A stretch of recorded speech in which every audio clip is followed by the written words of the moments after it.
architected artists and enthusiasts alike across the globe. Beyond Giant Robot, Eric's influence extends to the realm of art exhibitions, film screenings, and community events that celebrate and promote Asian and Asian American creativity. His commitment to showcasing underrepresented voices and fostering a sense of belonging within the arts community has had a lasting impact, inspiring generations of artists and creators.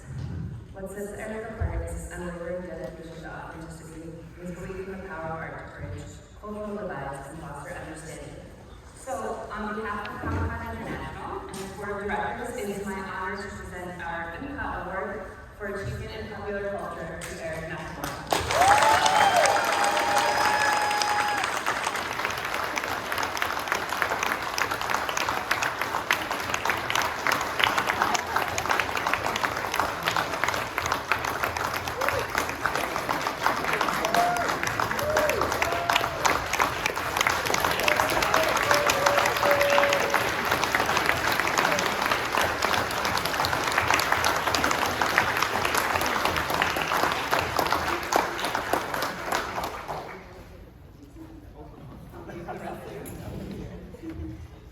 And now I'm going to turn it over to our panel. Have a great one.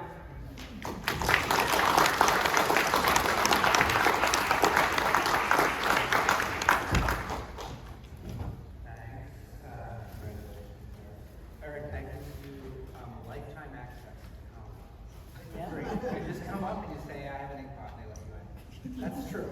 You get a golden. Yeah, that's actually true. Yeah. You get a golden ticket. Really? Yeah, you do. I use mine. Awesome. Well, you have one too. It works. All right. Thank you. Thanks for being here, everybody. This is very exciting. I'm very honored to be moderating this panel for Giant Robot's 30th anniversary. We're focusing on this beautiful book that I published. That's but just quickly, just a quick bit about me and why I would be here is that I'm actually very old friends with Martin and Eric going back to like the Giant Robot days. I had my own small publishing company before I came to Drawing Quarterly, and we ended up like cabling next to each other. And I was just doing these comics, these like small indie comics from New England, and they had their Giant Robot thing pretty much fully formed. And we had no like real common ground except for we basically were kind of doing things. We were kind of punks and just like, we'll do this the opposite of how everybody else is doing. And realized we had so much in common. And so then we ended up kind of having our different things grow. And we would always, try to be near each other at the conventions and everything. And eventually, Martin and Eric came to my house and slept on my couch. And we did like a big Harvard architectural school talk as their stars were rising, the Giant Robot star was rising. So that's why I'm here. Known these guys for a very long time. So, you guys, I thought what we could do is, for starting off, is do the very obvious thing, is that you each tell us a little bit about yourselves, and maybe, like Eric, you just talk a little bit about what you've done. We'll come back to me, and I'll lead into each person. So, Eric Nakamura, recent ink publisher.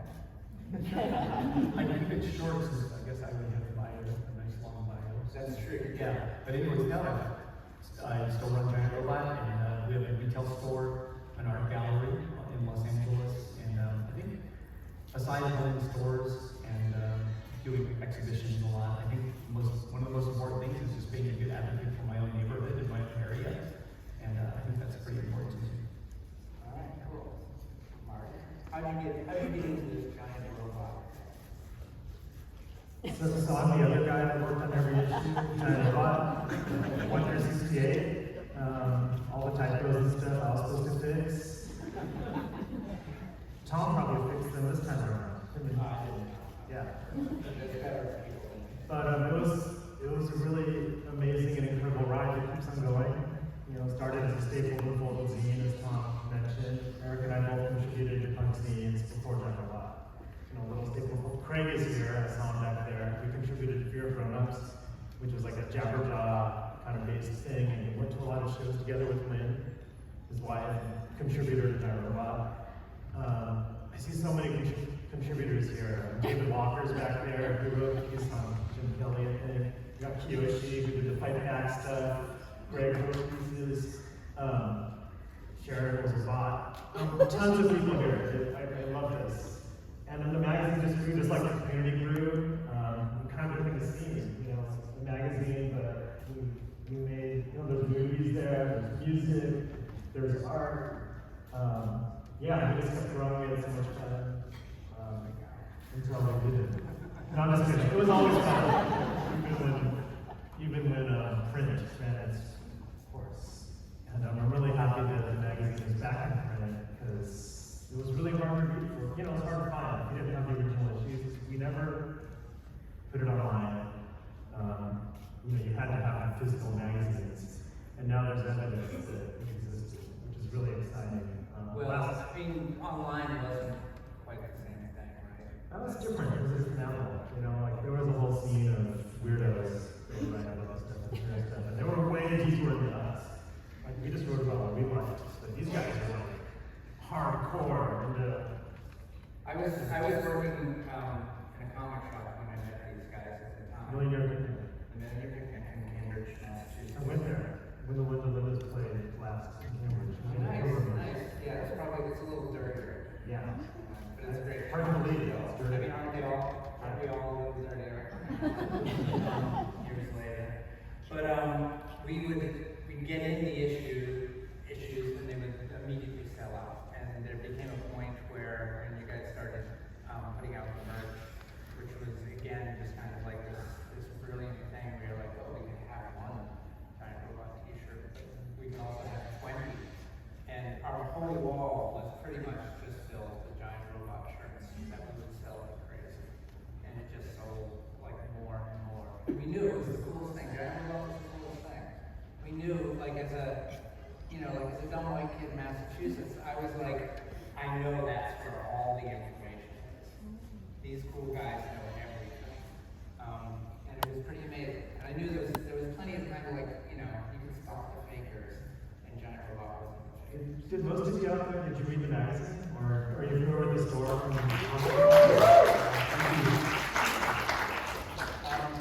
Okay, Lynn, so you were booking shows, punk shows, right? Booking shows at UCLA for campus events, and I met Martin through his roommate, his roommate.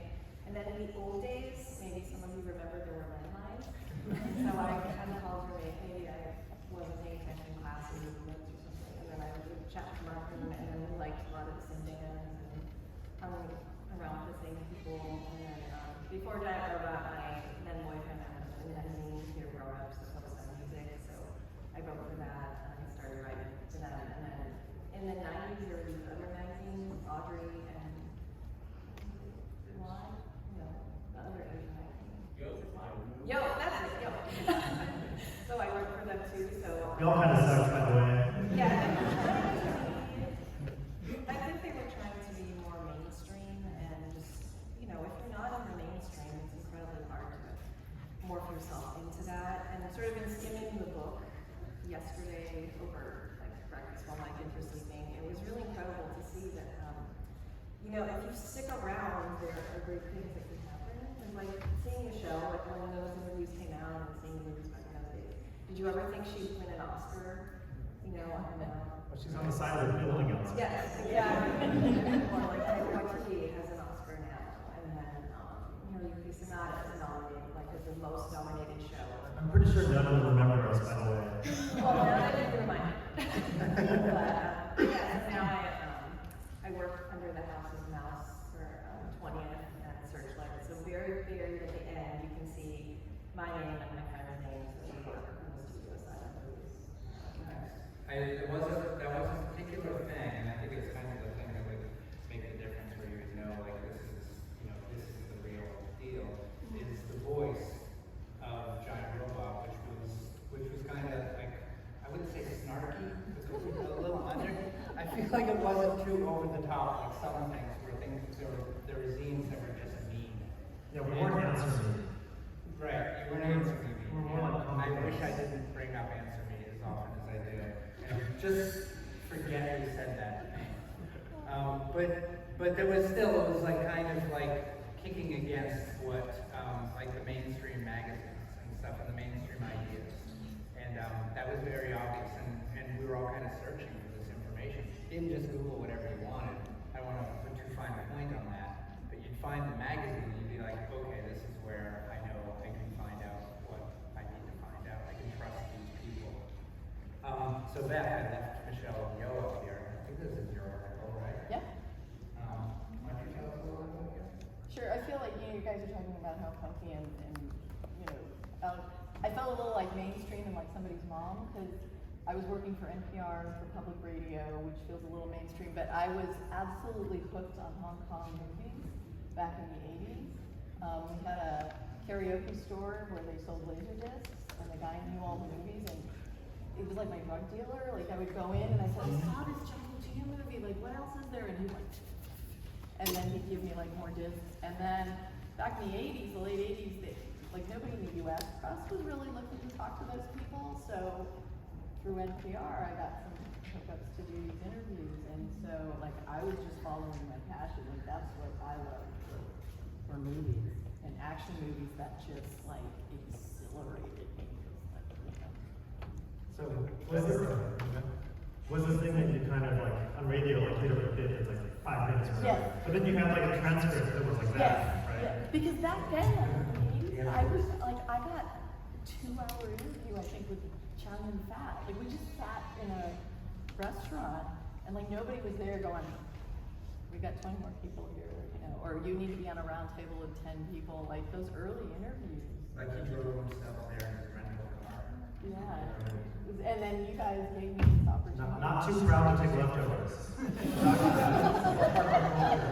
Some people don't take their own leftover food. Asian people, like, you bring your own containers. Yeah, but you got way more stuff than anyone else did. So thank you for letting me share that. But I think part of it is we were really fans of it, and I think it was still underreported, and people really didn't do much with it. It was just a job, but we were really fans of everything. I think that's the difference. Yeah. And I think that's kind of where the passion all comes through. And I think maybe there was some kind of something we didn't know about. Maybe among PR people or actors or something that they knew that Giant Robot was the place. If you interview Giant Robot in America, you can actually get something substantial. And I think that's kind of what it seemed like. It must have been word of mouth. I didn't quite understand. It just kept going and going and going. And we went on this amazing run of Asian actors and actresses and directors. It just went on and on, and it was amazing. Yeah, I mean, in the beginning, like, we would go to 3 shows at Jabberjaw, but we'd also go to the Garfield Theater, Koha, Boa, Bridge, and like double features for $5. And you either just spend your $5 at Jabberjaw or a Hong Kong movie theater, 4 times a week. And it was like so exciting back then. And I think we had these nuts, the guy would go with Chef Briggs, who wrote a lot of our pieces. That guy's still crazy about movies. Yeah. Same with Beth. And then later on, Dan Wu became a friend of ours. He actually wrote a letter, like a fan letter to us. And then we became pen pals. And then he moved to Hong Kong, and he became our connection, even more access. And he started writing stuff and interviewing his friends, and he became a Hong Kong movie star there. So it just kind of snowballed really naturally. Luke, I'm going to bounce down to the second first. When did you guys kind of feel like you figured out like what the magazine is, like when it became serious? I would assume kind of initially you're just like, this is a bunch of stuff I like, and we'll see how long this lasts. And like there must have been a shift and you're like, oh, we can actually do this. I'm not quite sure.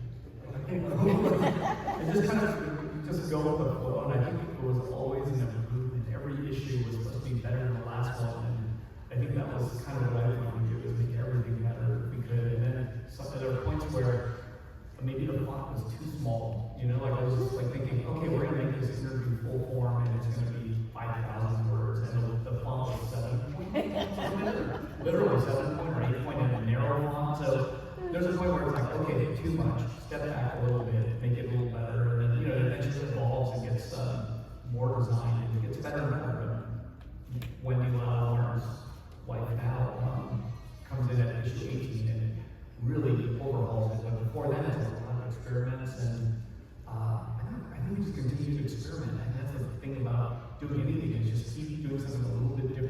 keep improving it. And I think that's the way to keep moving forward on something. Otherwise, it becomes the same over and over. So that's how I see it. And I think it was issue by issue. You know, we were just stoked to do it. And there was never a 5-year plan, for better or worse, right? But I think when Eric opened the store, that's when I could stop having a day job.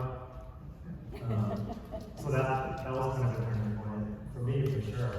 Remember, Eric was really proud, like, oh man, we were gonna have health insurance, which was crazy. Like, that was really cool. What issue were you on when you opened the store there? Maybe around issue 20 or around there, something like that. Issue 18, 19, 20, something like that. So that was already maybe 7 years in, or something like that. Yeah. So now Luke did the last cover of the print magazine. Yes, I did. The curse of Luke. I cursed the magazine. Say you killed the magazine. Yes, I killed the magazine. I'm Luke Chueh. I'm a Los Angeles-based artist, and I have the honor of being the final cover of Giant Robot magazine.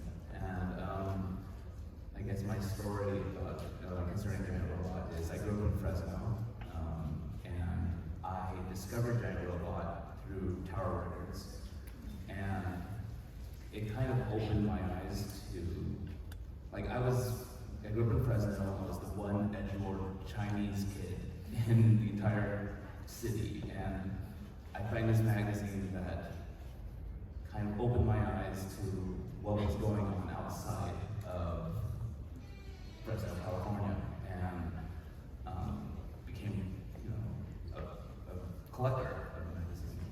And when I moved to Los Angeles and pursued an art career, Giant Robot had transitioned from actors on the covers to art on the covers. And I remember trying to pick up my art career, and I would look at Giant Robot, and I felt like they were kingmakers. Cozy and Dan, David Cho, Deathly Son, all these artists that were selling out shows and had huge followings, were on the cover of Giant Robot, and to be able to have, to finally be featured in the magazine, despite the fact that it was the last one, was, a huge honor for me. I met Dave Cho at San Diego Comic-Con. We had a small table, a small press area. Eric was peeing in it. This guy walks up, and he's like, hey, I go to CCAC, and I really want to do something for your magazine. I'm like, man, we're working on this issue, and we don't have any art for the Martin Yan article, so we need to do that. And the next week he delivered it. And yeah, and then the rest is history, right? So San Diego Comic-Con. Magic happens. Things happen. You probably snuck in. You probably stole a lot of stuff too. But I you're think right. he once got me a hotel room at the Marquee where I'm staying now. He says, I have a cousin who works there. Don't worry about it. I'm like, this is not going to go well. And there was a hotel room for sure. Like when the eight of us piled into the hotel room. We figured there's no way. This is a scam. There's something going on. Leave it at that. So, Eric, I'm kind of wondering what's sort of your favorite article? What did you work on? What did you write that you thought I've done it. This is it. I don't think there was one like that. I put some thought into this because I think this was a question that we were fed, right? So I don't think there was one at the time, or something that I could think of at the time that just totally resonates like that as one thing. I feel like it's just a wave. It doesn't Give me some favorites then. I mean, I could point to almost anything on the screen right now. Like the Yoshito Monaro one was great. Murakami, this is all, everything, every bit of it seems groundbreaking at some point or to some extent. So if I interviewed Cozy and Dan, it was like, oh, wow, they're local, they're young, they're not famous, but they could be on the cover of a magazine and it's gonna look great, and it doesn't matter, they don't have to be well known. And I interviewed someone who were well known, and then I realized, yeah, they don't have to be world famous, they can be local, they can be, they can just kind of illustrate an idea too that kind of fits in that issue. There's so many facets to it, but I just think it's always a wave to me. That's all of it. That's easy to say, but yeah, one thing. There's always just one. Okay. I think think one of them, I think that's really spectacular is one that, I don't know if I'm going to steal your thunder on this one, but I look at it today and I think, this is Jack Robot, so Jack Robot, and it's the Chinese Jamaican articles set. Like, to me, when I see that, I'm like, this is so GR. Or number 2, the Hello Kitty, I was Hello Kitty is so Jack Robot. And that's Martin, these are Martin's articles. So I look at other people's articles, I think, as the ones that are awesome. Mine are stars. I was really, when I wrote the Hello Kitty one, I was really into like, I think it was David Foster Wallace's essays about like going to the state fair or going on a cruise, like very first person with tons of information, but also really funny. You know, I was really into that. I was really into Comic Bus, where he would talk, you know, it's very personal stuff. And he's like a punker, but he doesn't really talk about music, you know, so I was really into those. And the Hello Kitty one was awesome, because back then, a lot of people still don't even know who Hello Kitty was. Like Asian people were like, who's Hello Kitty? Like, it blows my mind. But that was really great. I actually got to wear a cat head 2 weeks ago, right? You're back. You're back. Okay. At the Rolling Stones concert, I wore a cat head that my daughter made on stage. It was so fun. So I brought my Hello Kitty moves back for the first time since issue 2. So that was cool. The math article is really important too.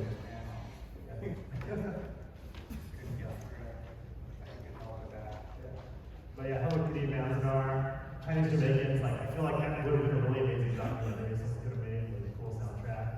Chinese people talking in Patois, you know, or Jamaican, like, hey mom, I want to Bob Marley. You know, it's like really, but they look like Chinese dudes.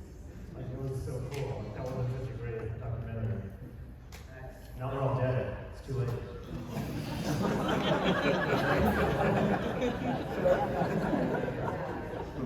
So Luke talked about being, you know, seeing Giant Robot and being like, oh, this is what I want. This is like, I want to be in there. And I wanted to talk a little bit about that. Like, when did you guys realize, like, oh, we've created this thing that, like, people are coming to, like, they're finding their place. Like, this is our, you know, this is our Asian American place to be. Were people coming to you, like, constantly? Were you kind of creating like this bigger group around you? I think it just kind of happens, right? So you have a magazine, and at the time, okay, less internet, so people are actually looking for things in print. And then there's an art gallery, and there's a store, so there's always something. And those are kind of different, right? Our stores at the time were, I would say, fairly unique. I don't think there's too many just like it. Now there's a whole bunch of just like it. Art galleries, even our situation there was kind of different because it was a different category of art. And it was a different size of art, and it was like not an art in a cafe, but it was like a step up from that, but not a mainstream gallery, and still not. So I think you have all different kinds of like people coming because it's something different, and we're talking to people who are, I don't know, just like us. We're like doing things and just kind of learning along the way. It's not like we're the super expert that we become later, right? But then I think Luke's story is interesting because I know Luke was interested in being at Giant Robot, right? I think for something showing at Giant Robot, I heard you say it, and I remember, and I was always kind of like afraid, so. But then eventually, like, there was the right time, right place, right everything, and it happened to be at the end of the magazine run, and I was like, Luke, here you are, you know, this is the perfect time. What's funny is that I was, I think about 1 month sober, from like a 14-year bender, and yeah, the timing was really this. I did that, I mean, I knew that, but I didn't, you know, like, I was just like, oh, this is the right time, right? That was the right time. I'm like, oh, Luke's sober. It's not gonna. And that's kind of believe it as himself. but that's where a friendship, like, really starts, like, even stronger at that moment. It gets stronger and stronger from there to now. We're still good friends, so I think it was just the right time. And then we do a podcast together. Fun fact, the Asian liquor review in issue 7, Eric's old girlfriend did it, because Eric didn't drink at the time. But his girlfriend did it, and her roommate did it. That was fun. I remember when I met you guys, we'd like finish the day at the convention floor, and then we'd be all like, we're gonna go drink too many beers. What are you guys up to? And you guys are like, we're good. Yeah, Scrabble, like a Scrabble or a database or something like that. Yeah. They're straight edge. Yeah, we were straight edge magazine. On the spine at least. So the book is kind of broken up into, organized in some way that it wasn't just like a chronological telling of the story. So it's broken up into different sections, like art and music, things that we think of as kind of quintessentially, and in film, quintessentially giant robot. And there's an identity section, and Lynn featured pretty heavily, I think twice, with kind of like similar articles that were like angry articles about good-looking Asians settling for not good-looking white people. What are you so mad about? You know. I mean, I'm impressed, so it's sort of amusing, but in LA, which you see all the time, like, I think, what's it called, communities or something? Yeah. No, I work for Mouse. But, it's sort of funny, so our joke is always, at least amongst my girlfriends, is like, oh, they've got definitely goggles. Where you can't see, because you'll often see that, like, but there is sort of, I think, that whole thing with certain people, like, if they are dating or marrying the culture that's sort of predominant, that's like, okay, you'll be protected. I know one of my friends recently said that, she's not Asian, and she's like, oh yeah, I think if I didn't have, I wouldn't feel safe going to X area, so I don't know if that's part of it, but I mean, I guess they look angry now, and I'm old and looking at it, but it wasn't so much like anger as, there was anger. Did people give you a hard time about it?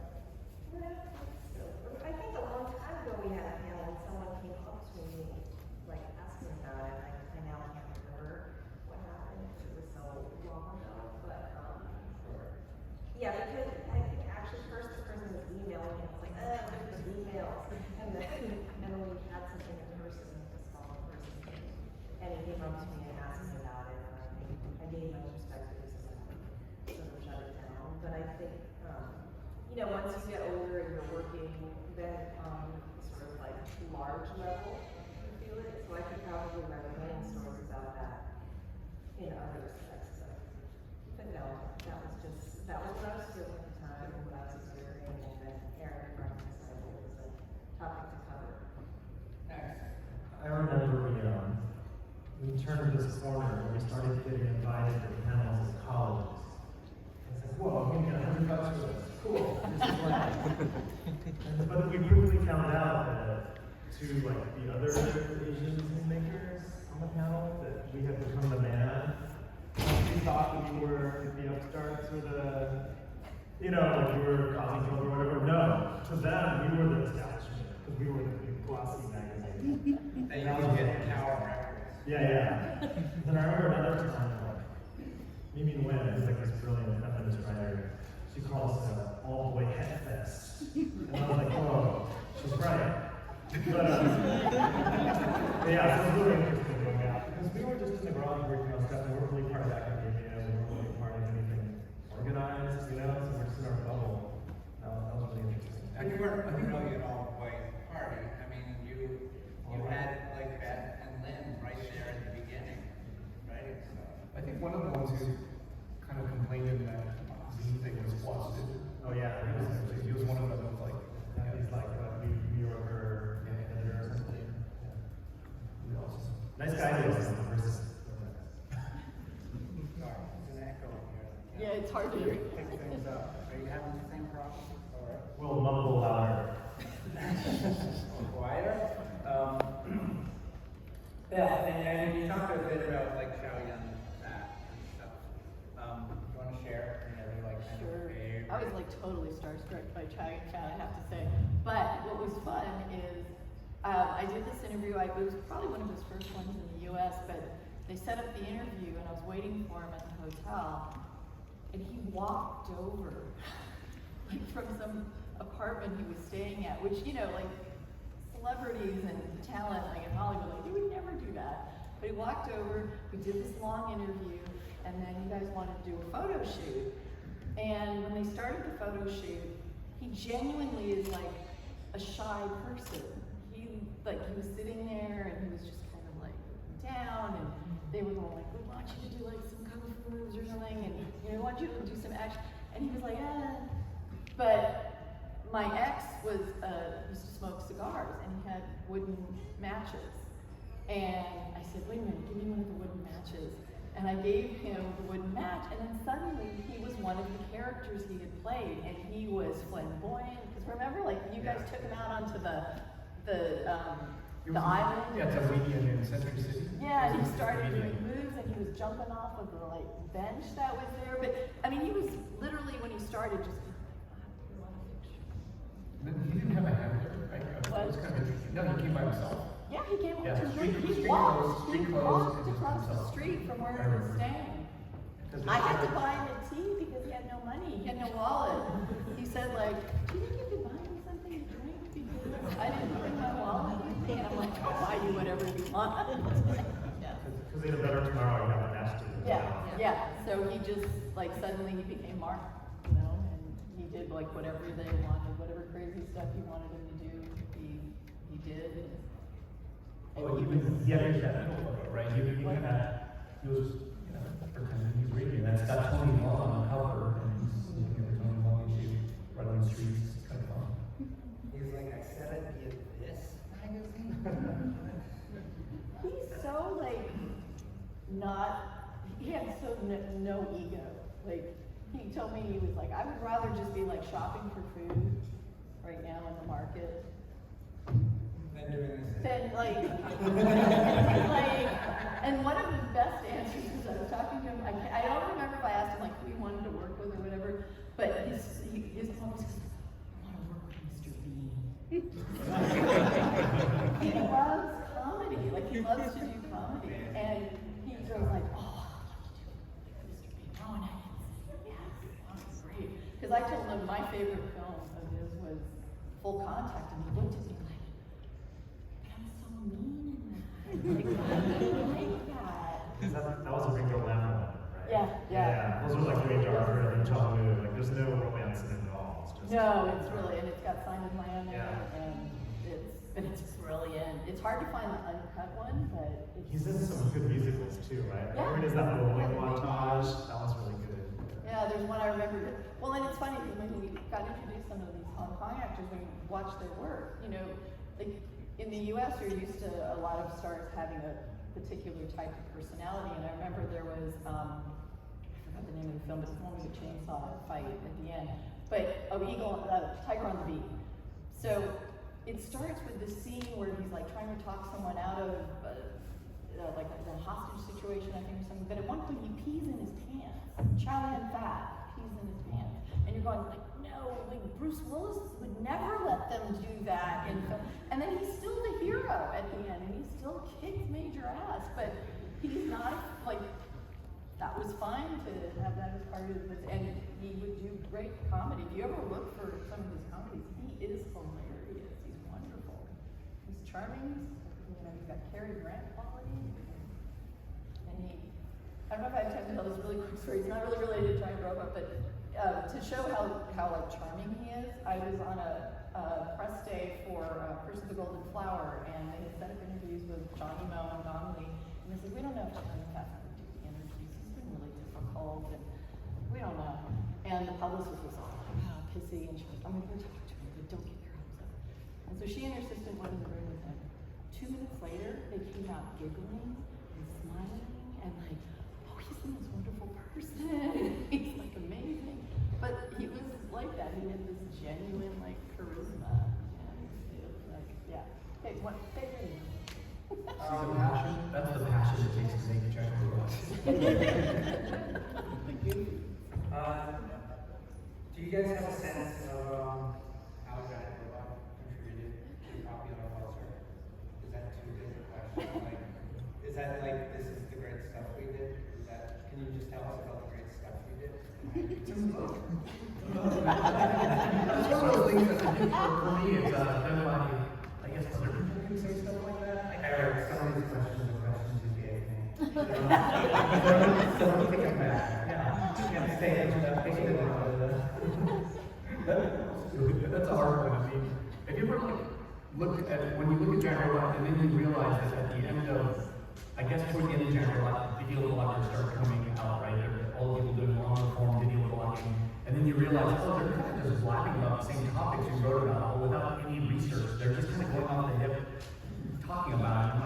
we actually researched this and we actually wrote about it. And then it kind of goes into another cycle after they're, after they kind of go down, there's like blogs that write about it. And then now it's like short bits on Reddit or like little bits on Instagram or TikTok, right? It's kind of the same topics that keep going. But some of those topics are ones that I swear we did first. Man, I wish I had an answer that all those people on the left. But this reminds me of a quote that a bus driver told my daughter's band on the left. He said, you know what? People are gonna, you never say how good you are, ever. You let other people say how good you are. And that's what Eric's doing now. He says, I'm the best bus driver, but I'll never say I'm the best driver. I don't let the Jonas Brothers say I'm the best driver. I'll let Metallica say I'm the best driver, but I'm never going to say I'm the best bus driver. So, that's the best bus driver.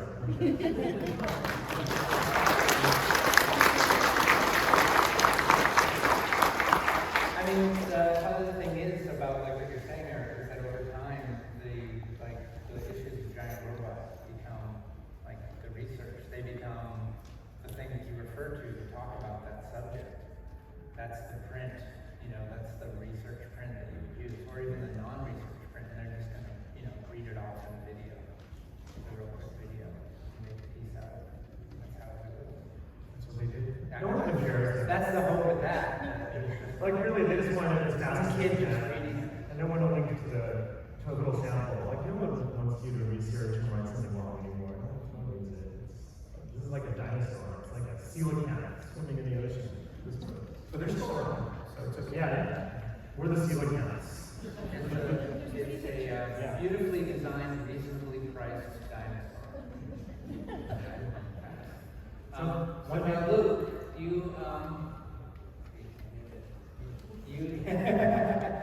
You and Eric kind of like when the magazine ended, you guys kind of like started a new phase together. I assume like Eric started and you kind of like, oh, I can help you out with this. I mean, I'm guessing. You tell me. How long I am. Around the time the magazine ended, I was living in Los Angeles, and I would still go by giant robot pretty regularly. And I would end up just kind of hanging out with Eric for hours at the gallery, just talking shit about art and whatever was going on. And you kind of realize that, like, I don't know, Eric has a story about how I kind of made a suggestion about, incorporating like art toys or something like that, and that kind of helped out. But we ended up starting a podcast several years ago that was on and off periodically, because we're generally pretty busy. But I don't know, I don't really know what to say about this. I kind of feel like I'm going off topic.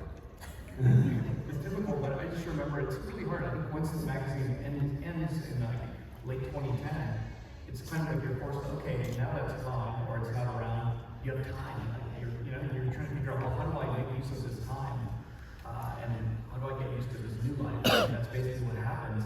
And I think part of it is, okay, well, there's like things in art that I didn't get to explore at all because I was, working on the magazine and doing what I was doing. And I felt like I missed a bunch of things. And Luke was kind of, to me, a great connection to those things. You probably forgot, you actually curated all those stuff, like a lot of the art toy stuff at Comic-Con one year in our booth. And Luke actually just like took the reins on that. So I was like, this is easy, I'm here, I'll just do it. And I was like, okay. And you introduced me to 20 new artists maybe all at once because they were participating in something. And I was like, oh, I just met 20 new artists like through Luke like in a moment. So in that way, that helped a lot. It kind of gave me a new direction, and from there it just grew from there too. So I think it was definitely a starting point for me. So thank you. I've said it before though. I think it's kind of interesting because you kind of like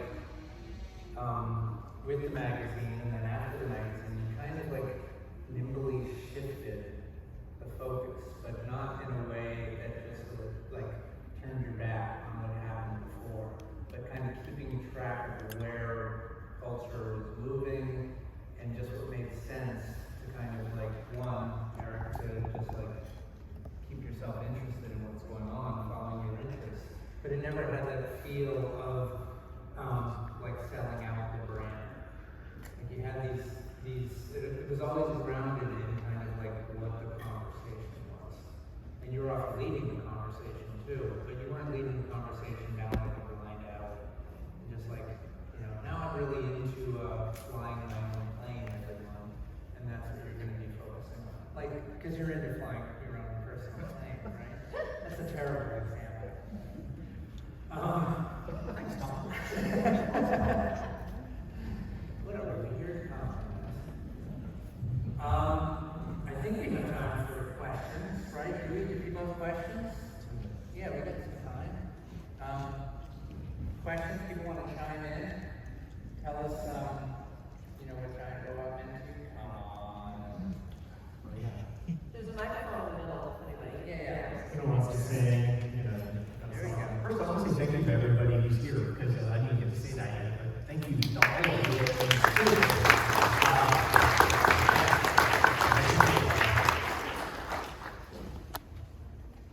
Oh, there's something on.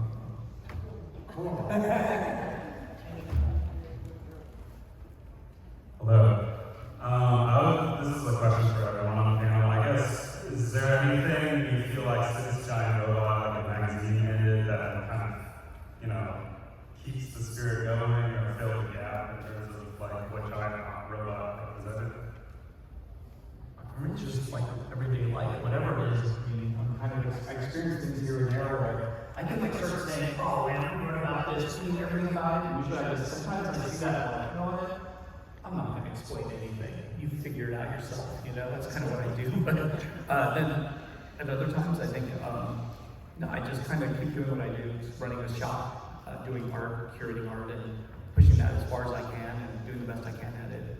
And also including community. To me, that's always number one, so I do that. Thank you. Wait, do you mean like replace Giant Robot in society or like in our lives? I was actually just kind of thinking like other like Asian American writers or like publications, websites, things like that. I've like kept the torch. Oh, I can answer that. No.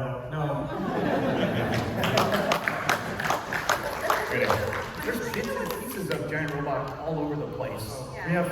We have children all over the world. Just the ideas and concepts, but I don't think anyone can put it together the way we did it. I still don't think anyone has even come close to doing that. I think there's a lot of specialists out there, but one thing that I was really proud of the magazine is that we would have cool art and film and music. And like there's people out there that geek out on all that stuff, but rarely are they into all of it. And maybe if you're into one, you'll check out the other. And I felt like it was like a really cool mixtape in that way, of information. Yeah, it was great that so many different things were in there. Like my interest was always film, but then I would read the magazine and I'd go like, oh, I didn't know about this and this and this other stuff. And that was great.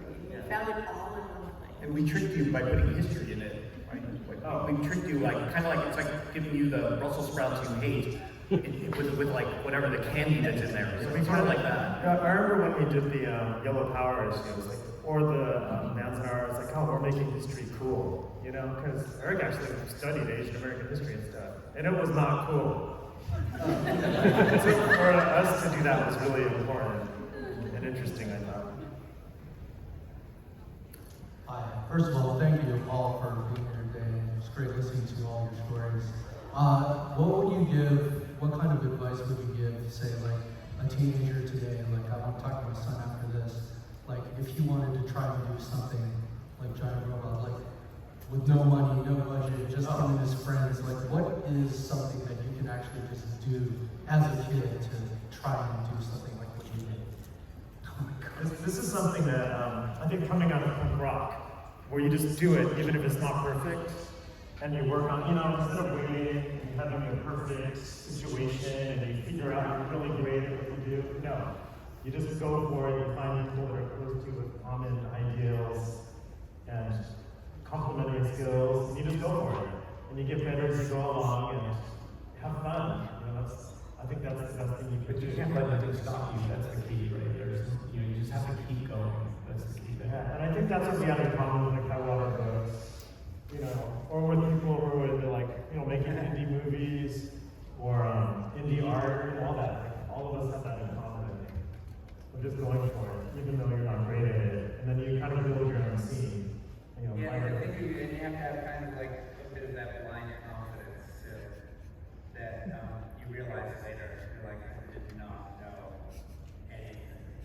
But at the moment, you're like, I'm the smartest one here. Yeah, but you can't let perfectionism stop you. You know, you just gotta go with your passions and just really get into something and go for it. Well, I'll share some advice that Sam Raimi gave at the Comic-Con panel once. Somebody comes to me, what do I do to become a filmmaker? And this is what you do.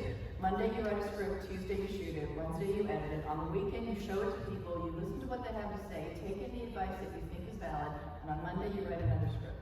And if you keep doing that, you don't say, when do I become a filmmaker? You will become a filmmaker. But it's basically, don't be scared, just do it. Like, just start doing it somewhere at some point. Yeah, but that thing about listening to criticism or whatever, like, we weren't great at that. But we did try really hard, and we took it very seriously, and we actually started as being older than most people did. Like, we weren't teenagers, we were like 20, I was 25, I think.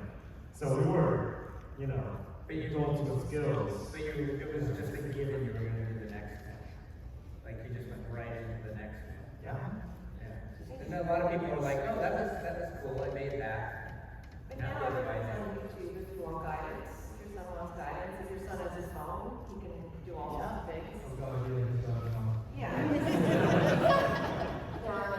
My son makes little shorts that are on YouTube. He's very cringy when he's head down.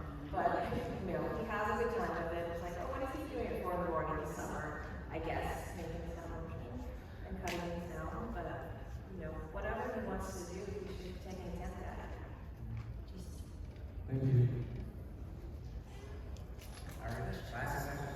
Okay, so, I'm probably younger than everyone here, I'm 22, and I grew up, not reading Giant Rock because I was like 4 years old and I didn't know how to read, but I learned how to read through Giant Rock in English, I'm Mexican, and so my parents would buy them and I would just look at like Hello Kitties or like I don't know, the cute toys, and I would like that, my life, and now like, that's getting into mainstream, like girls my age, like Sunny Angels or like Monchi or Mirti. And it's crazy to me because I remember when I was weird for liking that. You guys introduced me to that, and you guys were right. Those things are cool.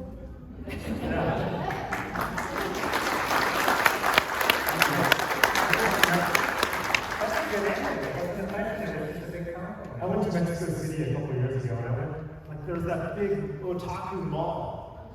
It was amazing, and like everyone was like in cosplay, like just a regular afternoon, and all dressed up getting boba, buying figures.